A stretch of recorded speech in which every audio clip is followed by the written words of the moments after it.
तर मुंबईतील अनेक भागांमध्ये पहाटेपासून जोरदार पाऊस सुरू आहे। सायन परिसरात देखील पहाटेपासून जोरदार पावसाची हजेरी। कृष्णा सोनारवाडकर आमचे प्रतिनिधी आपल्या सोबत जोडले गेलेले आहेत। तर कृष्णा, आपण पाहतोय सायन परिसरात पहाटेपासून जोरदार पाऊस, काय परिस्थिती?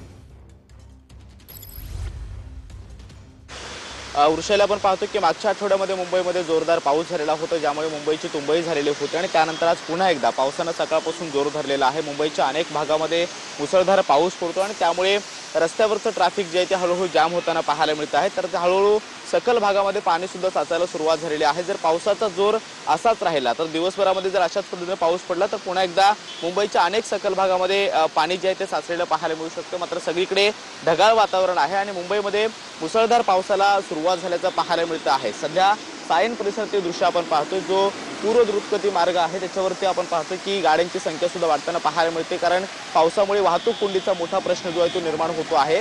गणेशोत्सवाची लगबग आहे आणि मुंबईतल्या अनेक बाजारपेठांमध्ये खरेदीची सुद्धा गर्दी जी आहे ती भाविकांची पाहायला मिळते आहे आणि त्यामुळे अशामध्ये मुसळधार पावसामुळे मुंबईकरांची तारांबळ उडण्याची शक्यता आहे। 2च दिवस गणेशोत्सवाला उरलेले आहेत, त्यामुळे अनेक भाविक शेवटची गणेशोत्सवाची जी काही तयारी आहे त्यासाठी बाजारपेठामध्ये उतरताना पाहायला मिळत आहेत। मात्र दुसरीकडे आपण पाहतोय रस्त्यांवरती आता हा मुसळधार पावसामुळे हळूहळू ट्रॅफिक जाम होताना पाहायला मिळत आहे। सकाळची वेळ आहे आणि सकाळी एवढ्या मोठ्या प्रमाणामध्ये वाहनांची वर्दळ नसते, मात्र मुसळधार पावसामुळे ज्या पद्धतीचे हे ट्रॅफिक जे आहे ते हळूहळू होताना पाहायला मिळत आहे।